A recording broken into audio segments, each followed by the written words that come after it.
We will now go to our last speaker of today. Last but not least, we have Hein Daanen. He has a background in movement sciences, and he was a specialist or a principal scientist and also a specialist at TNO for over 25 years. And now he's a full professor in environmental exercise physiology at the Vrije Universiteit, Amsterdam. And his research focuses on 3D antropometry and thermal physiology, adaptation of the human body to cold and heat. He, for example, was also a major, played a major role in the CSER project, and it's currently one of the only data sets, large data sets that you can readily buy. So Hein is also active in his own company for consulting regarding sizing science. And Hein has also been the president of Human Factors from 1999 to 2003. So many of you probably also already know him. Today, he will bring a talk about virtual fitting. So Hein, the floor is yours. Yeah, thank you very much, Toon, for the introduction. Good afternoon, ladies and gentlemen. It's a pleasure for me to give this presentation on virtual fitting. I will now try to share the screen so that you can see my presentation. So the topic is virtual fitting. I hope you can all see it. The next slide is myself, but already Toon introduced me. I have two scientific interests, that is thermal physiology and antropometry, and I'm going to talk about the latter. First, let me talk about fit. Fit is becoming increasingly important. And one reason is that we have more and more smart clothing that enters the market. And the smart clothing only functions when there is an intimate contact between the garment and the skin. If we talk about cooling devices, for instance, an air layer in between will prevent adequate cooling. If you talk about the garment you see on this slide, is a special suit, a Tesla suit, that gives functional electrostimulation. It is used, for instance, in Vrije, in a rehabilitation center, to activate the muscles that are paralyzed. And it only works again when there is a tight fit. So fit also in the military, when you have a lot of sensors and equipment around your body, fit is becoming increasingly important. And 3D body scanning is the right tool to optimize the relation between the body and the garment. Also, if we look at traditional fitting, that is quite time consuming and cumbersome. You have to go to a shop, you have to try on, you have to find another garment, and virtual fitting can be done quicker and more reliably. So what is virtual fitting exactly? What does it involve? First of all, you need a 3D body scan. And this is what Toon already explained. On the top, you see a 3D body scan. What you also need is the clothing patterns. And you see that for a pant, you see that on the left lower side. What you have to do then is you have to make an interface between the patterns and the body.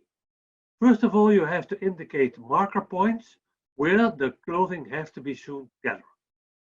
Because now there are individual patterns and you have to indicate by markers where the sewing has to occur. Also, you have to make rough indications about where the garment should be on the body. It has to be rough because the software calculates the exact fit. And what you see in the bottom right is someone with the pants that the patterns were shown on the left side. This is called virtual fitting.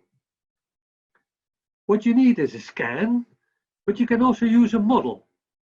If you have a scan, you can get it from a scanner, but you can also have a model. On the right side, you see a model. This is an extremely small model. We can change it the way that Toon explained, using principal component analysis. And so we can generate models that are linked to the body. And we can all use them for virtual fitting. This is a nice example. Virtual fitting is done at the Amsterdam Fashion Institute. It's a yearly event, and the students in fashion, they have to make garments, real garments, you see that on the right side, and they have to put the garments on the mannequin. And the one that has the best combination of the real garment and the virtual garment wins. This event is yearly. It's sponsored by Lectra, and Lectra is one of the manufacturers of software that is used for virtual fitting. You can also use it for professional garments. This is the new firefighter suit. It has just entered the market, and the first designs were made in 3D glow by us. We put them in extreme environments virtually. So we looked at, are they still visible when it's very dark? You can generate a fire on the background. So with virtual fitting, you can not only do the fit, that's what we did, but also place them in different environments to evaluate how well the garment sticks out. This work, by the way, was done mainly by Amber Sloten, and I'll tell a little bit more about her later. Amber Sloten is one of the specialists in 3D design, and she's actually selling now virtual garments, and she has a lot of success with that. So they are never made. The virtual designs are sold by Amber Sloten. So how can we evaluate fit? There are 3 ways to evaluate fit. The first possibility is shown on the left side. You can make the clothing transparent. And by making it transparent, you can look at the interface. You see part of the body and you see part of the garment. And in this way, you can see where the space is and how it falls on the body. The second way to do it is shown in the middle. You can calculate the distance between the garment and the skin. And you can visualize the distance by clothing. Here, for instance, when it's red, it's less than 1 centimeter from the skin. And when it's yellow, it's more than 1 centimeter. You can set the thresholds, and in this way, you can visualize how well the clothing is interfacing to the body. On the right side, you see another method of visualizing fit, and that is by calculating the textile strain. If a certain garment is too tight in fitting, the textile has to stretch. So in this picture, the stretch of the garment is shown in red colors, and when the garment is not stretched, it is yellow. So there are 3 ways they can use interchangeably, and this is a very good way to see if a clothing fits or does not fit. And what you can also do if it does not fit, you can go back to the pattern, change the pattern, and then re-evaluate the fit. I will show you a short movie later on how I did it, if it works, but I'll try. This is another project that we did a while ago, and it had to do with the push-up effect of bras. We scanned a lot of females without bras and with several types of bras, and we calculated the support. And here you can see, color-coded, the difference between the nude scan and the scan with bras. And this is a nice way to quantify the push-up effect of different bras. You see the blue part is here, that is the push-up part. This is not used in the shops itself from Van der Velde. For instance, some brands are, Prima Donna is a famous brand of them, but they use these kinds of pictures for training of the staff that is selling the bras, so that they're well informed about the process. They do not actually use it in the shops, but they use it for training. Another example is very close to the one that Toon Huisman showed. We also worked with triathlon suits. This is the company Huub, it's a Dutch company. With their suits, they won the gold, silver, and bronze in Rio de Janeiro Olympics. We made a 3D scan of the athlete. And in this research project, we changed the neoprene properties. On the left side, you see that the neoprene around the hip was very thin, so very flexible. And on the right side, you see that the neoprene around the hip was very tight. And the flexibility is shown in red when it's very flexible, and in yellow, you see that it's very tight. And if you look at the red side, and if you make the neoprene around the hips very stiff, then you see that the surrounding textile, the surrounding neoprene, has to compensate for that. It's more red there. So in this way, you can experiment on a personal basis with virtual fit based on the patterns of a suit. This is a nice example from the military. In the military, every Dutch soldier is 3D scanned. So we have about 15,000 3D scans of soldiers. And they are being scanned as soon as they have to enter the service. In Soesterberg, there's an accurate 3D scanner. Every small dot here that you can see is a scan of a soldier. So you see the widespread. On the horizontal axis there is the waist girth, and on the vertical axis there is the crotch height. And these are both very important determinants for pants.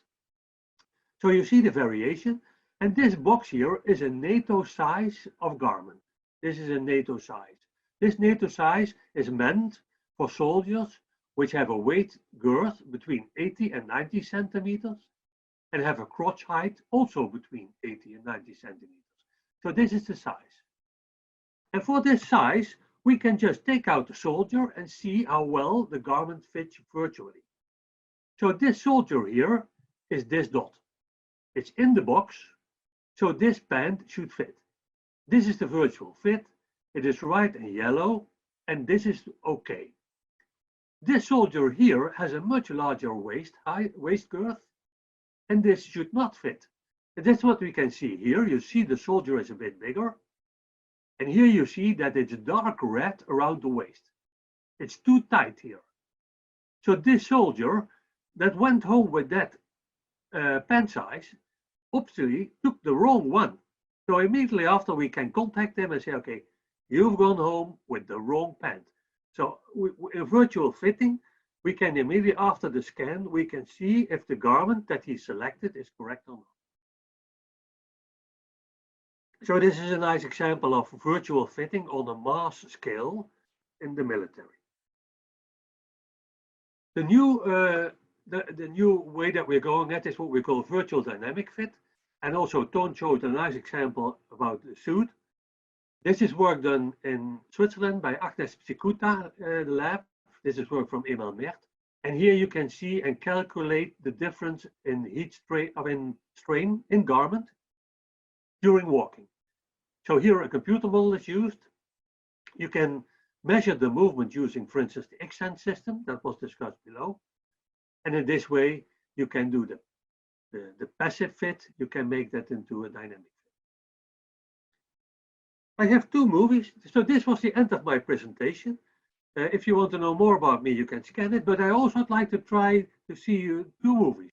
One movie is 40 seconds and one movie is 10 seconds. So go ahead. Yeah. Okay. So I'll stop the share now and I'll go to the movie, see if that works. Share screen.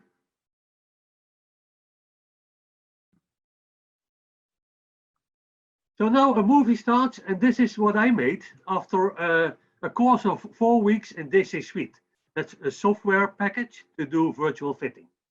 So what you see here, it's garment fitting using DC Suite. First, on the left side, you see the pants, and you see the patterns. And on the right side, you see a body with the pants, and this is the virtual fitting on the model. You can also make the model walking so that you can evaluate the fit during activation. The next step is, this is my 3D body scan. I put it in the same pants. The pants are now virtual fitted and they are too tight for me around the hips. This is a lady, the same fit. I can quickly change. It's also too tight around the belt. Now I change the pattern and I fitted it again. Here you can see the refit after I changed the pattern. So this is a very short movie, but it also gives you a bit of an image what you can do after you follow a course of a few days using that virtual software. I have to say that the face validity is very good, but the real validity of fitting, still there's not much done in real testing if the fit is accurate or not. That is still a lot of work to do on proving that it's correct or not. And then the last one I like to show you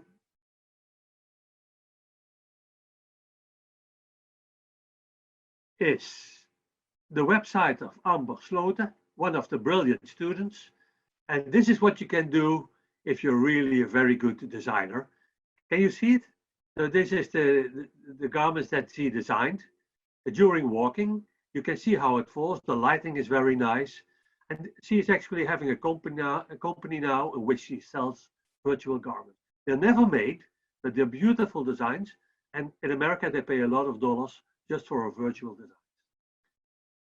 design. This concludes my presentation. Thank you very much for your attention.